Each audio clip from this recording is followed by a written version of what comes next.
ಆಫೀಸಿಗೆ ಬಂದವನು ಇವತ್ತು ಯಾವುದೋ ಒಂದು ಮದುವೆ ಕೂಡ ಇತ್ತು ಬೆಂಗಳೂರು ಇಲ್ಲಿ ಮೈಸೂರಿನಲ್ಲಿ. ಆ ಕಾರಣದಿಂದ ಬಂದೇ ಇಲ್ಲೇ ಉಳ್ಕೊಂಡೆ. ಸಾಮಾನ್ಯವಾಗಿ ನಾನು ಬಂದಾಗ ತಮ್ಮನ್ನು ಭೇಟಿ ಮಾಡ್ತಕ್ಕಂಥ ಅಭ್ಯಾಸ.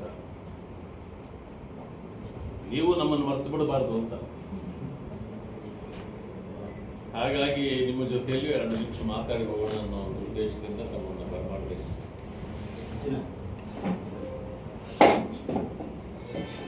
ರಾಜ್ಯದಲ್ಲಿರ್ತಕ್ಕಂಥ ಸರ್ಕಾರ, ಕಾಂಗ್ರೆಸ್ಸಿನ ಸರ್ಕಾರ, ವಿಶೇಷವಾಗಿ ಸಿದ್ದರಾಮಯ್ಯನವರ ಸರ್ಕಾರ ಸಂಪೂರ್ಣವಾಗಿ ಅಭಿವೃದ್ಧಿಯಲ್ಲಿ ಶೂನ್ಯ ಸಾಧನೆಯನ್ನ ಮಾಡಿದೆ ಅಂತ ತಪ್ಪಾಗಲಾರದು.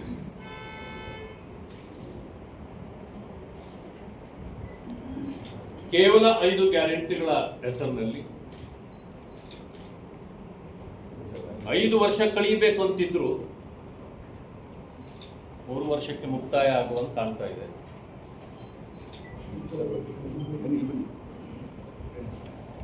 ಗ್ಯಾರಂಟಿಗಳು ಕೊಟ್ಟ ಮಾತಿನಂತೆ ನಡೆಯಲೇ ಇಲ್ಲ.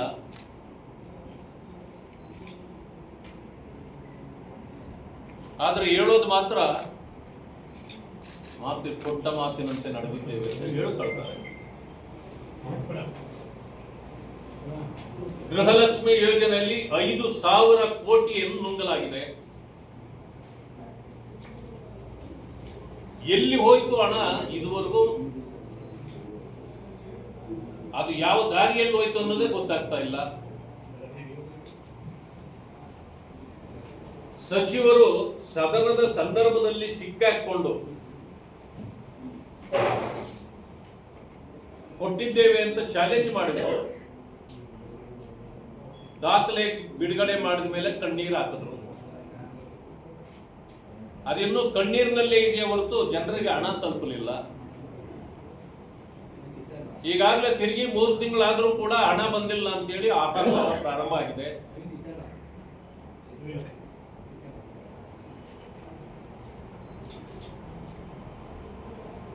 ಪಡಿತರ ಮೋದಿಜಿಯವರು 5 ಕೆಜಿ ಕೊಡ್ತಿದ್ರು, 10 ಕೆಜಿ ಕೊಡ್ತೇವೆ ಬೇಕಾ ಬೇಡ ಅಂತ ಸಿದ್ದರಾಮಯ್ಯನವರ ಸರ್ಕಾರ 170 ರೂಪಾಯಿ ಕೊಟ್ರು. ಅದು ಕೆಲವರಿಗೆ ಮಾತ್ರ ಸಿಕ್ತು, ಕೆಲವರಿಗೆ ಸಿಗಲಿಲ್ಲ. ಅದಾದ್ಮೇಲೆ ಈಗ ಹಣ ಎಲ್ಲಿ ಹೋಯ್ತು ಗೊತ್ತಿಲ್ಲ, ಇಂದಿರಾ ಕಿಟ್ ಕೊಡ್ತೀವಿ ಅಂತೇಳಿ ಸಮಜಾಯಿಸಿ ಮಾಡ್ತಾ ಇನ್ನೂ ಕೊಡ್ತಿದ್ದಾರೆ. ನಿನ್ನೆ ಕೆಲವು ವಿಡಿಯೋಗಳು ನೋಡಿದೆ ನಾನು. ಮಾನ್ಯ KH ಮುನಿಯಪ್ಪನವರು, ಏನು ಸ್ವಾಮಿ 10 ಕೆಜಿ ಕೊಡ್ತೀನಿ ಅಂದ್ರೆ ನೀವು ಕೊಡ್ಲಿಲ್ಲ, ಮೋದಿಜಿಯವರೇ ಈಗ 2 ತಿಂಗಳಿಂದ 10 ಕೆಜಿ ಕೊಡ್ತಾ ಇದ್ದಾರೆ, ನಿಮ್ಮದು ಎಲ್ಲಿ ಅಂದ್ರೆ ನಿಮ್ಗೆಲ್ಲ ಅದನ್ನು ಹೇಳಕ್ಕಾಗೋದಿಲ್ಲ ಅಂತ ಪ್ರಶ್ನವ್ರನ್ನೇ ಗದರಿಸ್ತಾರೆ. ಪ್ರಶ್ನವರನ್ನೇ ಗದರಿಸ್ತಾರೆ. ಅಷ್ಟೇ ಕೊಡೋದು ಅಂದ್ರೆ ಎಷ್ಟು ಕೊಡ್ತೀರಿ ಅಂತಂದ್ರೆ ಅದೇ ಕೊಡ್ತಿದ್ದೆ ಮೊದಲಷ್ಟು. ಅಂದ್ರೆ ಇಷ್ಟು ದುರಾಂಕಾರ ಈ ಸರ್ಕಾರದ ಮಂತ್ರಿಗಳಿಗೆ ಬಂದಿದೆ ಅಂತಂದ್ರೆ ಜನ ಯಾವ ರೀತಿ ಸಹಿಸ್ಕೊಂಡು ಕುಳಿತಿದ್ದಾರೆ ನನಗೆ ಅರ್ಥ ಆಗ್ತಾ ಇಲ್ಲ. ಕೇಳೋದು ಪ್ರತಿಯೊಬ್ಬರ ಹಕ್ಕು, ಅಧಿಕಾರ ಸ್ಥಾನದಲ್ಲಿ ಇದ್ದೀವಿ ಅಂತಂತಂದ್ರೆ ಯಾರು ಮಹಾರಾಜರಲ್ಲ, ಪ್ರಶ್ನೆ ಮಾಡಬಾರ್ದು ಅಂತಿಲ್ಲ. ಪರಿಶಿಷ್ಟ ಜಾತಿ ವರ್ಗಗಳಿಗೆ ಗ್ಯಾರಂಟಿಗಳನ್ನೇ ಕೊಟ್ಟಿಲ್ಲ. ಮುಖ್ಯಮಂತ್ರಿಗಳು ಹೇಳಿದ್ರು 42,000 ಕೋಟಿ ಪರಿಶಿಷ್ಟ ಜಾತಿ ವರ್ಗಗಳಿಗೆ SCP TSP ಯಲ್ಲಿ ಹಣ ಇಟ್ಟಿದ್ದೀವಿ ಅಂತ. ಅದರಲ್ಲಿ 50% ಅಂದ್ರೆ 41,000 ಕೋಟಿ ಎಲ್ಲ ಇಲಾಖಾ ಕೆಲಸಗಳಿಗೆ ಹೋಗ್ಬಿಡ್ತದೆ. ಅದರಿಂದ ದಲಿತರಿಗೆ ಏನು ಪ್ರಯೋಜನ ಆಗೋದಿಲ್ಲ. ಉಳಿದ 21,000 ಕೋಟಿಯಲ್ಲಿ ಗ್ಯಾರಂಟಿಗಳನ್ನ ಎಲ್ಲರಿಗೂ ನೇರವಾಗಿ ಕೊಡಬೇಕಾಗಿತ್ತು ಖಜಾನೆಯಿಂದ, ಎಲ್ಲರಿಗೂ ಕೊಟ್ಟು ದಲಿತರಿಗೆ ಖಜಾನೆ ಹಣ 54,000 ಕೋಟಿ ಏನಿಟ್ಟಿದ್ರು ಅದರಲ್ಲಿ ಕೊಡಲಿಲ್ಲ. ಯಾಕೆಂತಂದ್ರೆ 52,000 ಕೋಟಿಯಲ್ಲಿ ದಲಿತರ ಪಾಲು ಇಲ್ಲ ಅಂದ್ರೆ ಅಲ್ಲಿಗೆ ಅದು ರಾಜ್ಯದ ಖಜಾನೆಗೆ ನೀವು ಕನ್ನ ಹಾಕಿದ್ದೀರಿ ಅಂತಕ್ಕಂಥದ್ದು. ಪರಿಶಿಷ್ಟ ಜಾತಿಗಳಿಗೆ ನೀವು SCP TSP ಹಣ 14,000 ತೆಗೆದಿದ್ದೀರಿ ಅಂದ್ರೆ ಅದು ದಲಿತರಿಗೂ ದುಂಕ ಮಾಡಿದೆ. ಈ ರೀತಿ ಅನೇಕ ತಪ್ಪುಗಳನ್ನ ಈ ಸರ್ಕಾರ ಮಾಡಿದೆ. ಕೇವಲ 7,000 ಕೋಟಿ ದಲಿತರಿಗೆ ಕೊಟ್ಟು 42,000 ಕೋಟಿ ಕೊಟ್ಟಿದ್ದೀವಿ ಅಂತ ಸುಳ್ಳು ಹೇಳ್ತಕ್ಕಂಥ ಕೆಲಸವನ್ನ ಸಿದ್ದರಾಮಯ್ಯನವರು ಮತ್ತು ಅವರ ಮಂತ್ರಿ ಮಂಡಲ ಮಾಡಿದೆ. ಇದು ದಲಿತರಿಗೆ ಮಾಡಿರ್ತಕ್ಕಂಥ ದೋಖ. ಪತ್ರಿಕೆಗಳಲ್ಲಿದೆ. ಪರಿಶಿಷ್ಟ ಜಾತಿ ವರ್ಗಗಳ ಹಾಸ್ಟೆಲ್ನಲ್ಲಿ ವಿದ್ಯಾರ್ಥಿಗಳು ಕೂಡ ಅನ್ನಕ್ಕೂ ಕೊರತೆ ಮಾಡಿದ್ದಾರೆ. ಅಂದ್ರೆ ದಲಿತರ ಮಕ್ಕಳ ಅನ್ನವನ್ನು ಕಿತ್ಕೊಳ್ತಕ್ಕಂಥ ಕೆಲಸವನ್ನ ಈ ಸರ್ಕಾರ ಮಾಡ್ತಾ ಇದೆ. ವಿಶೇಷವಾಗಿ HC ಮಹದೇವಪ್ಪನವರು ಹಾಸ್ಟೆಲ್ಗಳಲ್ಲಿ ದವಸ ಧಾನ್ಯಗಳೇ ಸಿಗ್ತಾ ಇಲ್ಲ, ಅವ್ರಿಗೆ ಅನ್ನಕ್ಕೂ ತೊಂದರೆ ಆಗಿದೆ ಅಂದ್ರೆ ಪರಿಶೀಲನೆ ಮಾಡ್ತೀನಿ ಅಂತ ಹೇಳ್ತಾರೆ ಹೊರತು ತಕ್ಷಣ ಸರಿಪಡಿಸ್ತೇನೆ ಅನ್ನೋ ಮಾತು ಬಂದಿಲ್ಲ. ದಲಿತರ ಸಂಕಷ್ಟ ಮಹದೇವಪ್ಪನವರಿಗೆ ಗೊತ್ತಿಲ್ವಾ? ನನ್ನ ಪ್ರಶ್ನೆ ಇದೆ. ಸಮಾಜ ಕಲ್ಯಾಣ ಇಲಾಖೆ ಅವರು ತೆಗೆದುಕೊಂಡ ಮೇಲೆ ದಲಿತರಿಗೆ ಬಹಳ ಅನ್ಯಾಯ ಆಗಿದೆ, ದೋಖ ಆಗಿದೆ. ಅವರಿಗೆ ನಿಭಾಯಿಸೋದು ಬರೋದಿಲ್ಲ. ಒಟ್ಟಲ್ಲಿ ಅಧಿಕಾರದಲ್ಲಿ ಇರಬೇಕು ಅನ್ನೋ ಉದ್ದೇಶದಲ್ಲಿದ್ದಾರೆ.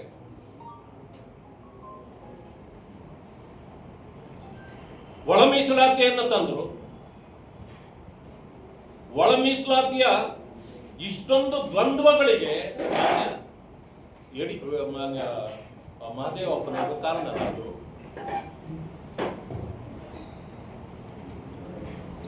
ಒಳ ಮೀಸಲಾತಿ ಹೋರಾಟ ಬಹುಕಾಲದಿಂದ ನಡೆದು ಬಂದಿದ್ದು ನಿಜ. ಆದ್ರೆ ಆಗಿದ್ದೇನು? ನಾಗಮೋಹನ್ ದಾಸ್ ಅವರ ಆಯೋಗ 5 ಗುಂಪುಗಳನ್ನಾಗಿ ಮಾಡಿದ್ರು. ಅದನ್ನ ಇವರು 3 ಗುಂಪಾಗಿ ಮಾಡಿ ಪಾಪ ಅಲೆಮಾರಿಗಳನ್ನೆಲ್ಲ ಇವತ್ತಿಗೂ ಬೀದಿಯಲ್ಲಿ ಬಿಟ್ಟು ಅಲೆಮಾರಿಗಳಾಗಿ ಇರಲಿಕ್ಕೆ ಅವ್ರಿಗೆ ಅನ್ಯಾಯ ಮಾಡಿದ್ದಾರೆ. ಈ ರೋಸ್ಟರ್ ಬಿಂದುಗಳಲ್ಲಿ ವಿಷಯದಲ್ಲಿ ಮೀಸಲಾತಿ ಇರೋದೇ ಒಳ ಮೀಸಲಾತಿ ಶಿಕ್ಷಣ ಮತ್ತು ಎಂಪ್ಲಾಯ್ಮೆಂಟ್ ಎರಡಕ್ಕೆ ಇರೋದದು. ಆದರೆ ಆಗಿದ್ದೇನು? ರೋಸ್ಟರ್ ಬಿಂದುಗಳನ್ನು ಸರಿ ಮಾಡಲಾರದಂತ ಪರಿಸ್ಥಿತಿಯಲ್ಲಿ ಈ ಸರ್ಕಾರ ಇದೆ. ಇವತ್ತು ವಿದ್ಯಾವಂತ ಯುವಕರು ಬೀದಿ ಪಾಲಾಗ್ತಿದ್ದಾರೆ. ಬ್ಯಾಕ್ಲಾಗ್ ತುಂಬಬೇಕಾಗಿದ್ದವನ್ನೆಲ್ಲ ಹಾಗೆ ಪೆಂಡಿಂಗ್ ಇಟ್ಟರು. ಇವತ್ತಿಗೆ ಬ್ಯಾಕ್ಲಾಗ್ ತುಂಬಲಿಕ್ಕೆ ಸಾಧ್ಯ ಆಗ್ತಾ ಇಲ್ಲ. ಈಗ ಬ್ಯಾಕ್ಲಾಗ್ ತುಂಬಲಿಕ್ಕೆ ಹೋದ್ರೆ ನೀವು ಬ್ಯಾಕ್ಲಾಗು ಹಳೆ ರೀತಿಯಲ್ಲೂ ತುಂಬುತ್ತೀರಾ ಅಥವಾ ಹೊಸದಾಗಿ ಬಂದಿರತಕ್ಕಂಥ ಈ ಮೀಸಲಾತಿಯ ರೀತಿಯಲ್ಲಿ ತುಂಬಲಿಕ್ಕೆ ಸಾಧ್ಯ ಇದೆಯಾ? ಇದೊಂದು ದೊಡ್ಡ ಗೊಂದಲ ಇದೆ. ಅನೇಕ ವರ್ಷಗಳಿಂದ ಪೆಂಡಿಂಗ್ ಇರತಕ್ಕಂಥ ಬ್ಯಾಕ್ಲಾಗು ಇವತ್ತಿಗೂ ತುಂಬಲಿಕ್ಕೆ ಆಗ್ತಾ ಇಲ್ಲ. ಈಗ ಬಂದಿರತಕ್ಕಂಥ ಒಳ ಮೀಸಲಾತಿಯಿಂದ ಮತ್ತಷ್ಟು ಗೊಂದಲ ಹೆಚ್ಚಾಗ್ತಾ ಇದೆ. ರೋಸ್ಟರ್ ಬಿಂದುಗಳು ಒಂದು, ಈಗ ಯಾವುದೇ ಯೂನಿವರ್ಸಿಟಿಯಲ್ಲಿ 1 ಅಥವಾ 2 ಹುದ್ದೆಗಳು ಪರಿಶಿಷ್ಟ ಜಾತಿ ವರ್ಗಗಳಿಗೆ ಬಂದ್ರೆ ಅದು ಎ ಗುಂಪಿಗೆ ಹೋಗ್ತದೆ, ಬಿ ಬರೋದೇ ಯಾವಾಗ, ಸಿಗೆ ಸಿಗೋದು ಯಾವಾಗ, ಅಲೆಮಾರಿಗಳಿಗೆ ಸಿಗೋದು ಯಾವಾಗ? ದೊಡ್ಡ ಗೊಂದಲ ಆಗಿ ನಮ್ಮ ಎಲ್ಲ ಯುವಕರು ಇವತ್ತು ಬೀದಿಗಿಳಿದಿದ್ದಾರೆ. ಒಳ ಮೀಸಲಾತಿ ಆದ್ಮೇಲೆ ಯಾರು ಮೊದಲು ಮೆರಿಟ್ ಮೇಲೆ ಇದ್ದಾಗ ಯಾರೋ ಒಬ್ಬರು ತಗೊಳ್ತಿದ್ರು, ಸಂತೋಷ ಪಡ್ತಿದ್ರು. ಈಗ ಒಳ ಮೀಸಲಾತಿ ಬಂದ ಮೇಲೆ ಯಾವ 3 ಗುಂಪಿನವರು, ಎ ಇರಬಹುದು, ಬಿ ಇರಬಹುದು, ಸಿ ಇರಬಹುದು, 3 ಗುಂಪಿನವರು ಇವತ್ತು ಗೊಂದಲದಲ್ಲಿದ್ದಾರೆ, ಬೇಸರದಲ್ಲಿದ್ದಾರೆ. ಜಾತಿಯನ್ನೇ ಹೋಗ್ಲಾಡಿಸ್ಬೇಕು ಅನ್ನೋ ಕಾಲದಲ್ಲಿ ಸುಲಭವಾಗಿ ಮೊದಲು ಯಾವ ಜಾತಿ ಯಾವ ವ್ಯಕ್ತಿ ಅನ್ನೋದು ಗೊತ್ತಾಗ್ತಿರ್ಲಿಲ್ಲ. ಎ ಬಿ ಸಿ ಗುಂಪುಗಳು ಮಾಡಿದ ಮೇಲೆ ಈಗ ಸುಲಭವಾಗಿ ಇವನು ಇಂಥ ಜಾತಿ, ಇವನು ಇಂಥ ಜಾತಿ, ಇವನು ಇಂಥ ಜಾತಿ ಅಂತ ಹೇಳ್ಬೋದು ಜನರು. ಅಂತ ಪರಿಸ್ಥಿತಿಯನ್ನು ನಿರ್ಮಾಣ ಮಾಡಿಬಿಟ್ರು. ಎಲ್ಲ ಗೊಂದಲಗಳಿಗೆ ಮಹದೇವಪ್ಪನವರು ನೇರವಾದ ಕಾರಣ, ಅದನ್ನು ಒಪ್ಕೊಳ್ಬೇಕು ಮತ್ತು ರಾಜ್ಯದ ಪರಿಶಿಷ್ಟ ಜಾತಿ ವರ್ಗಗಳ ಕ್ಷಮೆ ಕೇಳಬೇಕು. ಯಾಕೆ ಕೇಳಬೇಕಂದ್ರೆ ಬಸವರಾಜ ಬೊಮ್ಮಾಯಿ ಅವರ ಕಾಲದಲ್ಲಿ ಬಿಜೆಪಿಯನ್ನು ಯಾವ ರೀತಿ ನೀವು ನಿಂದಿಸ್ತಿದ್ರೆ, ಮೀಸಲಾತಿ ವಿರೋಧಿ, ದಲಿತ ವಿರೋಧಿ ಅಂತಿದ್ರಿ. ಆದರೆ ಅವರ ಕಾಲದಲ್ಲಿ ನಾವು 15% ಇದ್ದ ಮೀಸಲಾತಿಯನ್ನು 17ಕ್ಕೂ, ಪರಿಶಿಷ್ಟ ವರ್ಗದ ಮೀಸಲಾತಿ 3ರಿಂದ 7ಕ್ಕೂ ಏರಿಸಿದ್ದು ನಾವು. ಮತ್ತೆ ದಲಿತ ವಿರೋಧಿ ನಾವೇ ಯಾಕಾಗ್ತೀವಿ? ಕಾಂಗ್ರೆಸ್ ನಿಜವಾದ ದಲಿತ ವಿರೋಧಿ. ಹೀಗಿದ್ರೂ ಕೂಡ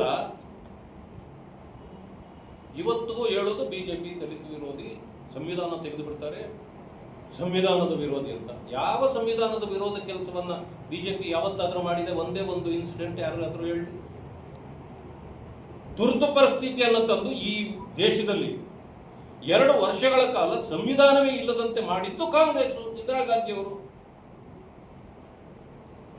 ಇಂಥ ದೋಖವನ್ನ ಮುಚ್ಚಿಡತಕ್ಕಂಥ ಕೆಲಸ ಕಾಂಗ್ರೆಸ್ ಮಾಡ್ತಾ ಇದೆ. ಒಟ್ಟಾರೆಯಾಗಿ ಈ ರಾಜ್ಯದ ದಲಿತರ ಒಂದು ರೀತಿಯ ಮಾರಣ ಹೋಮ ನಡೀತಾ ಇದ್ರು ಕೂಡ ಕೆಲವು ದಲಿತ ಸಂಘಟನೆಗಳು ಅರ್ಥವನ್ನೇ ಮಾಡ್ಕೊಳ್ತಾ ಇಲ್ಲ. ಇಷ್ಟೆಲ್ಲ ಅನಾಹುತಗಳಿಗೆ ಕಾಂಗ್ರೆಸ್ ಕಾರಣ ಆದರೂ ಕೂಡ ಕೆಲವು ಪ್ಯಾಕೇಜ್ ಸಂಘಟನೆಗಳು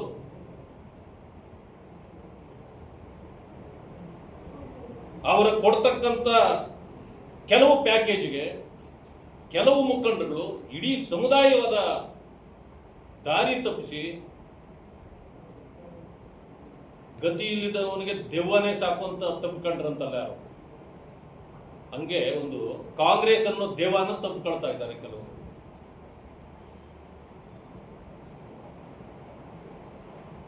ಇವೆಲ್ಲಕ್ಕೂ ಕೂಡ ಪರಿಹಾರ ಬೇಕು ಅಂತಂದ್ರೆ ಭಾರತೀಯ ಜನತಾ ಪಕ್ಷ ಮತ್ತೆ ಅಧಿಕಾರಕ್ಕೆ ಬರಬೇಕು.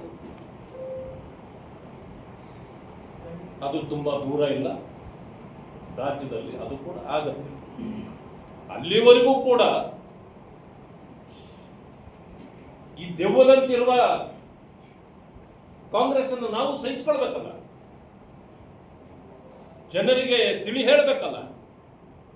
ಆ ಕೆಲಸವನ್ನ ಇವತ್ತು ಮಾಡುವಂತ ಇದು ಬಂದಿದೆ. ಯಾವುದೇ ಯೂನಿವರ್ಸಿಟಿಗಳಿಗೆ ಹೋಗ್ಲಿ, ಯಾವುದೇ ಕಚೇರಿಗಳಿಗೆ ಹೋಗಿ, ಎಲ್ಲ ಕಡೆಯಲ್ಲೂ ಸಮಸ್ಯೆ. ಕೊನೆಯಲ್ಲಿ ಯಾರಿಗೆ ಸಮಸ್ಯೆ ಅಂದ್ರೆ ದಲಿತ ಸಮುದಾಯಗಳಿಗೆ ಸಮಸ್ಯೆ. ಅಂದಮೇಲೆ ಬೇರೆಯವರು ನೆಮ್ಮದಿಯಿಂದಿದಾರ? ಇಲ್ಲ. ಎಲ್ಲರನ್ನೂ ವಂಚಿಸುವ ಕೆಲಸ, ಅದು ಮುಂದುವರಿದ ಸಮುದಾಯಗಳಿರ್ಬೋದು, ಹಿಂದುಳಿದ ಸಮುದಾಯಗಳಿರ್ಬೋದು, ಎಲ್ಲರನ್ನೂ ವಂಚಿಸಿ ವೋಟ್ ಬ್ಯಾಂಕ್ಗಾಗಿ ಅಲ್ಪಸಂಖ್ಯಾತರನ್ನು ಮಾತ್ರ ಓಲೈಕೆ ಮಾಡತಕ್ಕಂಥ ಕೆಲಸವನ್ನು ಮಾಡ್ತಿದ್ದಾರೆ. ಶಾಲಾ ಕಾಲೇಜುಗಳಲ್ಲಿ ಯೂನಿಫಾರ್ಮ್ ಅನ್ನು ಯಾಕೆ, ಸಮವಸ್ತ್ರವನ್ನು ಯಾಕೆ ತರ್ತೀವಿ? ಅಲ್ಲಿ ಧಾರ್ಮಿಕ ಭಾವನೆಗಳು ಬರಬಾರ್ದು, ಸಮಾನತೆ ಕಾಣಬೇಕು, ಶ್ರೀಮಂತರು ಅಥವಾ ಬಡವರು ಅಂತ ಕಾಣಬಾರದು. ಇದೆಲ್ಲವನ್ನು ಸರಿದೂಗಿಸಲಿಕ್ಕೆ ತಂದ್ರೆ ಅದರಲ್ಲಿ ಹಿಜಾಬ್ ವಿಷಯವನ್ನು ತರ್ತಾರೆ. ಯಾರು ಕೇಳದೇ ಇದ್ರು ಕೋರ್ಟಲ್ಲಿ ಕೇಸು ಇನ್ನೂ ನಡೀತಾ ಇದ್ರು ಅವರ ಓಲೈಕೆಗಾಗಿ ಹಿಜಾಬ್ ತಂದಿದ್ದಾರೆ. ಈಗ ಇನ್ನು ಕೋರ್ಟ್ಗಳಲ್ಲಿ ಕ್ರಿಮಿನಲ್ ಕೇಸ್ಗಳು ನಡೀತಾ ಇದ್ರು ಮುಸ್ಲಿಮರ ಓಲೈಕೆಗಾಗಿ ಕ್ರಿಮಿನಲ್ ಕೇಸ್ಗಳನ್ನು ವಾಪಸ್ ತಗೊಳ್ತಾ ಇದ್ದಾರೆ. ಇದೇನು ಕಾಂಗ್ರೆಸ್ ಗೌರ್ಮೆಂಟ್, ತಾಲಿಬಾನ್ ಗೌರ್ಮೆಂಟ್ ಇದು?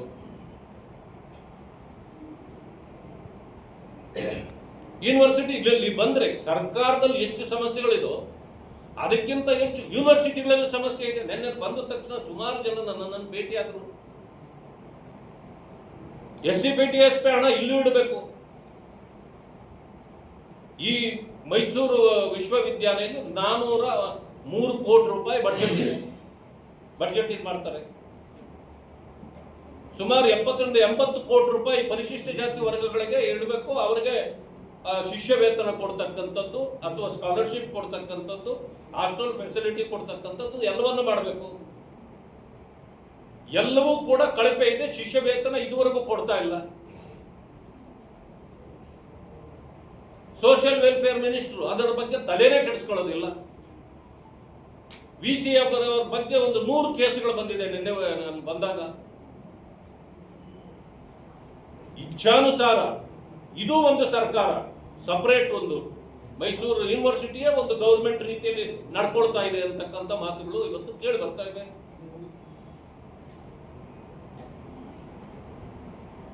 ಪರಿಶಿಷ್ಟ ಜಾತಿ ವರ್ಗದ ವಿದ್ಯಾರ್ಥಿಗಳು ಹೋಗಿ ಕೇಳಿದ್ರೆ, ಯಾವುದೇ ಪ್ರಶ್ನೆ ಕೇಳಿದ್ರೆ, ನೀನೇನು ಆಫೀಸರ, ನಿನ್ನ ಮಾತು ಕೇಳಿ ನಾವು ಮಾಡಬೇಕಾಗಿಲ್ಲ, ನನ್ನ ಮೇಲಾಧಿಕಾರಿಗಳು ಯಾರಾದರೂ ನನ್ನನ್ನು ಪ್ರಶ್ನೆ ಮಾಡಿದ್ರೆ ಅವ್ರಿಗೆ ಉತ್ತರ ಕೊಡ್ತೀನಿ, ಇಲ್ಲ ಅಂತಂದ್ರೆ FIR ಹಾಕಿ ಒಳಗಾಗ್ತೀನಿ ಅಂತ. ಏನಿದು, ಯಾರು ಇದು ಒಂದು ತಾಲಿಬಾನ್ ಯೂನಿವರ್ಸಿಟಿಯಾ ಇಲ್ಲಿರೋದು? ಇನ್ನೊಂದು ಕೇಸ್ ಇದೆ, MK ಸವಿತಾ ಕುಲಸಚಿವರು. ಒಬ್ಬ ಕುಲಸಚಿವರಾಗಿ ಕೆಲಸ ಮಾಡ್ತಕ್ಕಂಥವರು PhD ಯಾಕೆ ಮಾಡ್ಲಿಕ್ಕಾಗುತ್ತೆ? ಅಲ್ಲೇನೆ PhD ಮಾಡ್ತಿದ್ದಾರೆ ಭೂಗೋಳ ಶಾಸ್ತ್ರದಲ್ಲಿ. ಪ್ರೊಫೆಸರ್ ಭಾರತಿ ಮೇಡಮ್ ಅವರು ಅವರಿಗೆ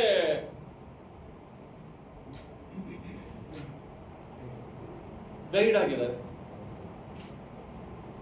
ಏನಿದ್ರ ಅರ್ಥ? ಅವರು PhD ಮಾಡಬಾರದು ಅಂತ ನಾನು ಹೇಳೋಲ್ಲ. ನೀವಲ್ಲಿ ಕುಲಸಚಿವರು, ನೀವೇ ಕುಲಸಚಿವರಾಗಿ ಫೈಲು ನಿಮಗೆ ಬರಬೇಕು, ನೀವೇ ಸೈನ್ ಹಾಕ್ಬೇಕು. ಹೇಗೆ ಸಾಧ್ಯ? ಈ ಸರ್ಕಾರನ ಏನು ಸರ್ಕಾರ ಇದು? ಯೂನಿವರ್ಸಿಟಿ, ಮೈಸೂರು ಯೂನಿವರ್ಸಿಟಿ ಅಂತಂದ್ರೆ ಎಷ್ಟು ದೊಡ್ಡ ಹೆಸರು ಅಂತ ಗೊತ್ತಿದೆಯಾ? ಈ ರೀತಿ ಮಟ್ಟಕ್ಕೆ ಹೋದ್ರೆ ಈ ಮೈಸೂರು ಯೂನಿವರ್ಸಿಟಿ ಜನ ನಗಬಹುದು. ಒಬ್ಬ ಕುಲಸಚಿವರು ಅಧಿಕಾರ ದುರುಪಯೋಗ ಮಾಡಿ ಎಲ್ಲರಿಗೂ ದರ್ಪ ಮಾಡಿ ಮಾಡ್ತಕ್ಕಂಥ ಯಾರಿವರು? ಯಾಕೆ ಎನ್ಕ್ವೈರಿ ಮಾಡಲಿಲ್ಲ ಇದ್ರ ಬಗ್ಗೆ?